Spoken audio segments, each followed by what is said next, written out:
Hello दोस्तों, कैसे हैं आप सब। उम्मीद करता हूँ कि सब बढ़िया होगा। आज हम आपको भारत के एक ऐसे राज्य की सैर पे ले जाने वाले हैं जो अपने इतिहास, अपनी कला, अपने नृत्य, मंदिरों और कई ऐतिहासिक पर्यटन स्थलों के लिए जाना जाता है। इस राज्य में विश्व का सबसे लंबा डैम मौजूद है और यहाँ पर आप रॉयल बंगाल टाइगर और व्हाइट टाइगर को एक साथ देख सकते हैं। ये एक ऐसा राज्य है जहाँ 62 समुदाय के लोग एक साथ रहते हैं। यहाँ पर कई ऐसे त्योहारों का आयोजन किया जाता है जिन्हें देखने हर साल लाखों लोग आते हैं और इसी राज्य में दुनिया का सबसे बड़ा ओपन एयर थिएटर भी मौजूद है। और इस राज्य में एक ऐसी जगह भी मौजूद है जिसे भारत का बरमूडा ट्रायंगल कहा जाता है। ये एक बेहद ही शांत राज्य है और इस राज्य में 1000 से भी ज्यादा प्राचीन मंदिर है। दोस्तों, आज हम बात कर रहे हैं ओडिशा राज्य के बारे में। चलिए अब देर न करते हुए आज की मजेदार वीडियो शुरू करते हैं। सबसे पहले बता दें कि ओडिशा की राजधानी शहर है भुवनेश्वर, जो राजधानी होने के साथ साथ सबसे बड़ा शहर भी है। भुवनेश्वर को मंदिरों का शहर भी कहा जाता है और इसको साल 2016 में सबसे अच्छी स्मार्ट सिटीज की सूची में भी शामिल किया गया था। ओडिशा की कुल जनसंख्या 4 करोड़ 76 लाख है। वहीं राज्य की अर्थव्यवस्था 6 लाख करोड़ है। ओडिशा अपनी सीमाएं पश्चिम बंगाल,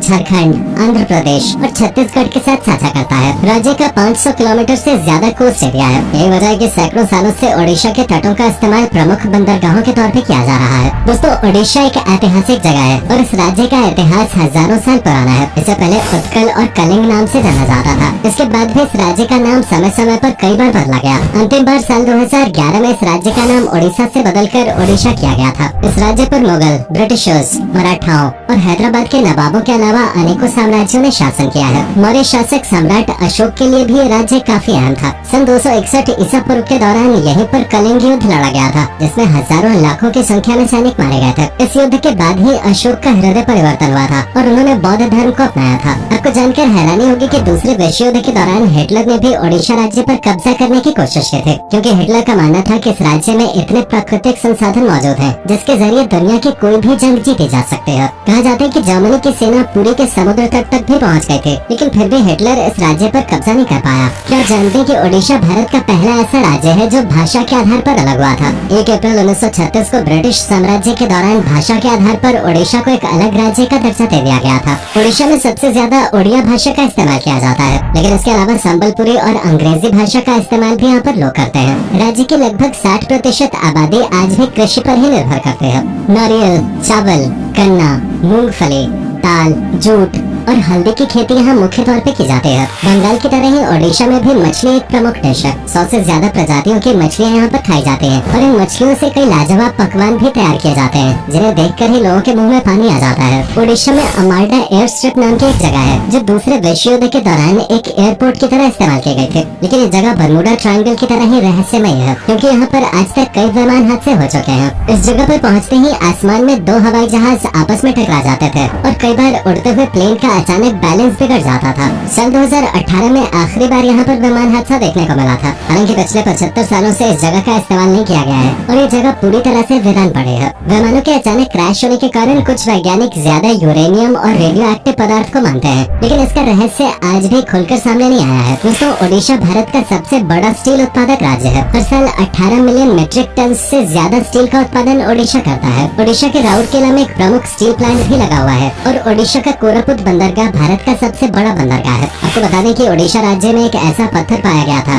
जो विश्व का सबसे पुराना पत्थर माना जाता है। मयूरभंज में पाया गया एक पत्थर लगभग 3 करोड़ साल पुराना है। वहीं हमारा प्लेनेट 4.5 करोड़ साल पुराना है। दोस्तों, ओडिशा विभिन्न संस्कृतियों वाला एक अनोखा राज्य है। यहाँ पर आपको कई हरे भरे जंगल, मंदिर, सुंदर झरने और शांत जगह देखने को मिलेंगे। ओडिशा में 62 समुदाय के लोग रहते हैं। आर्ट और कल्चर के मामले में भी ये राज्य काफी संपन्न है। विश्व प्रसिद्ध सैंड आर्टिस्ट सुदर्शन पटनायक ओडिशा के ही रहने वाले हैं। इनके सैंड आर्ट को आपने अक्सर सोशल मीडिया पे वायरल होते हुए भी देखा होगा। सुदर्शन पटनायक का नाम Guinness book of world records में भी दर्ज है। ओडिशा आज पूरी तरह से चाइल्ड लेबर से मुक्त हो गया है। जी हाँ, यहाँ पर आपको कोई भी बच्चा मजदूरी करता नजर नहीं आएगा और अगर कोई बच्चों से मजदूरी कराता है तो उसे सख्त से सख्त सजा दी जाती है। बता दें कि ओडिशा के कई जिलों में सोने और चांदी की तारों का बेहद बारीक काम होता है, जो कि हाथों से किया जाता है। ये काम इतना बारीक होता है कि सिर्फ कुशल कारीगर ही इसे कर सकते हैं। इस कला को फिलिग्री कहते हैं। कई बार गणतंत्र दिवस के परेड के दौरान भी ओडिशा राज्य द्वारा अपनी इस कला का नमूना पेश किया जा चुका है। ओडिशा की संबल साड़ी भी काफी फेमस है। हैंडलूम की ये साड़ियाँ कॉटन और सिल्क से बनी होती हैं। ओडिशा में हर साल कई प्रकार के त्योहारों का आयोजन किया जाता है। पुरी में आयोजित होने वाली भगवान जगन्नाथ की यात्रा के बारे में तो आपने सुना ही होगा। लाखों की संख्या में श्रद्धालु इकट्ठा होकर भगवान जगन्नाथ के रथ को खींचते हैं। कलिंग फेस्टिवल भी यहाँ का एक प्रमुख त्योहार है। दशहरा और दुर्गा पूजा जैसे पर्व भी ओडिशा में धूमधाम से मनाए जाते हैं। झाऊ महोत्सव, शीतल षष्ठी, चंदन यात्रा और कोणार्क डांस फेस्टिवल जैसे कई त्योहार ओडिशा में मनाए जाते हैं। इन त्योहारों में ओडिशा की अद्भुत संस्कृति और परंपरा की झलक देखने को मिलती है। ओडिशा का ओडिसी नृत्य पूरी दुनिया में प्रसिद्ध है। अनेकों बॉलीवुड स्टार्स ओडिशा आकर ये खास कला सीखते हैं। पाला, घुमुरा, कर्मा, धाप, दलखाई जैसे अन्य कई लोक नृत्य ओडिशा की पहचान है। ओडिशा राज्य का खाना भी लाजवाब होता है। ओडिशा आकर अगर आपने यहाँ का स्ट्रीट फूड नहीं चखा तो आप काफी कुछ मिस कर सकते हैं। दही बड़ा, आलू दम और पहाड़ रसगुल्ला, छेने से बनी मिठाइयाँ और भेलपुरी तो ओडिशा में फेमस है ही, लेकिन ओडिशा की सबसे प्रमुख डिश का नाम दालमा है। इसके अलावा क्रैब, चिकन, मटन और मछलियों की भी कई डिशेज आपको यहाँ खाने को मिलेंगे। ओडिशा राज्य साफ सुथरा माना जाता है। खासतौर पर यहाँ के बड़े शहरों में आपको काफी साफ सफाई देखने को मिलेगी। देश को सैन्य रूप से मजबूत बनाने में भी ओडिशा का महत्वपूर्ण योगदान रहा है। फाइटर प्लेन तेजस एयरक्राफ्ट बनाने के दौरान ओडिशा के डॉक्टर कोटा हरि नारायण ने ही पूरी टीम को लीड किया था। ओडिशा के एपीजे अब्दुल कलाम आइलैंड पे अक्सर मिसाइल की टेस्टिंग की जाती है। भारत के शक्तिशाली मिसाइल जैसे आकाश, पृथ्वी, ब्रह्मोस और अग्नि जैसी कई मिसाइल्स का परीक्षण इसी आइलैंड पे किया गया है। इसको ओडिशा राज्य अपने मंदिरों के साथ साथ अपने नेशनल पार्क्स के लिए भी जाना जाता है। चलिए अब हम आपको ओडिशा में घूमने लायक प्रसिद्ध जगहों के बारे में बता देते हैं। ओडिशा के पुरी में स्थित भगवान जगन्नाथ का मंदिर पूरे राज्य का सबसे प्रसिद्ध दार्शनिक स्थल है। 4 धामों में से एक धाम यही मंदिर है। 12वीं शताब्दी के दौरान इस मंदिर का निर्माण कराया गया था। इसमें भगवान जगन्नाथ के साथ साथ बलभद्र और देवी सुभद्रा की आराधना भी की जाती है। यहाँ पर रोजाना 10,000 से ज्यादा लोग भोजन भी करते हैं। 200 चूल्हे और 400 रसोइये इस मंदिर की विशाल रसोई में काम करते हैं। पुरी का बीच भी सैलानियों के बीच काफी लोकप्रिय है।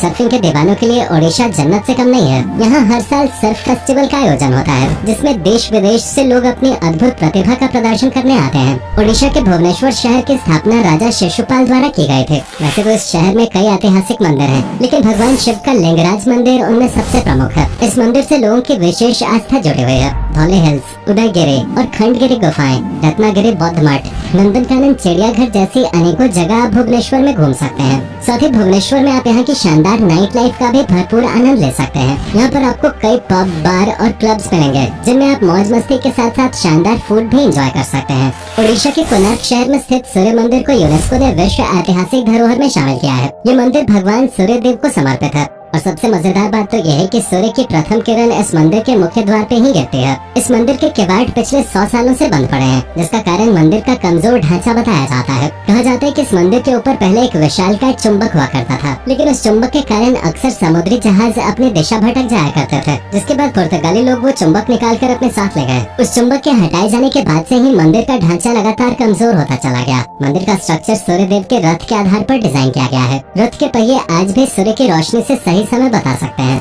जयपुर ओडिशा की वो जगह है जो प्रकृति प्रेमियों के लिए जन्नत से कम नहीं है। यहाँ के हरे भरे जंगल, घाटियाँ, झरने हर किसी का मन मोह लेते हैं। कई प्रवासी पक्षी भी आपको यहाँ देखने को मिलेंगे। यहाँ दरिंगबाड़ी नाम का एक गाँव है, जिसको ओडिशा का कश्मीर कहा जाता है। यहाँ 3000 फीट की ऊंचाई पर स्थित एक हिल स्टेशन है और ये ओडिशा की एकमात्र जगह है जहाँ सर्दियों में बर्फबारी होती है। ओडिशा के पंपोश इलाके के हनुमान वाटिका में 108 फीट ऊंची हनुमान जी की प्रतिमा लगी हुई है, जो पूरे राज्य की सबसे बड़ी मूर्ति है। सिलमिफाल वाइल्ड लाइफ सेंचुरी भी ओडिशा आने वाले पर्यटकों के बीच काफी लोकप्रिय है। कटक ओडिशा का दूसरा सबसे बड़ा शहर है और पुराने समय में ओडिशा की राजधानी हुआ करता था। इस शहर का इतिहास 1000 सालों से भी ज्यादा पुराना है। यहाँ पर आप Mahanadi barrage, Bhitarkanika wildlife sanctuary, Bhattarika temples जैसी जगहों पे घूमने के लिए जा सकते हैं। पारादीप बंदरगाह ओडिशा का एक प्रमुख बंदरगाह है। यहाँ के समुद्री तट पे सनसेट का नजारा देखना काफी अच्छा लगता है। ओडिशा में ही स्थित चिल्का लेक एशिया की सबसे बड़ी खारे पानी की झील है। यहाँ पर आप बोटिंग के साथ साथ 160 से ज्यादा प्रजातियों के पक्षी देख सकते हैं। ओडिशा का हीराकुंड डैम दुनिया का सबसे लंबा बांध है, जिसकी लंबाई 56 किलोमीटर है। हीराकुंड डैम 1956 में बनकर तैयार हो गया था। साथ ही बता दें कि ओडिशा के मध्य में सियालिया नाम का एक गाँव है, जहाँ लोग रात को भी अपने घरों के दरवाजे खुले रख के ही सोते हैं। ओडिशा की हुमा मंदिर संबलपुर शहर से 23 किलोमीटर की दूरी पर और महानदी नदी के बाएं किनारे पर स्थित है। हुमा मंदिर की खासियत ये है कि ये एक लीनिंग टेम्पल है। ये एक शिव मंदिर है जो कि संबलपुर के 5वें राजा बलियर सिंह के शासन काल में बनाया गया था। ओडिशा में दुनिया का सबसे सबसे बड़ा ओपन एयर थिएटर है। इसमें धनु यात्रा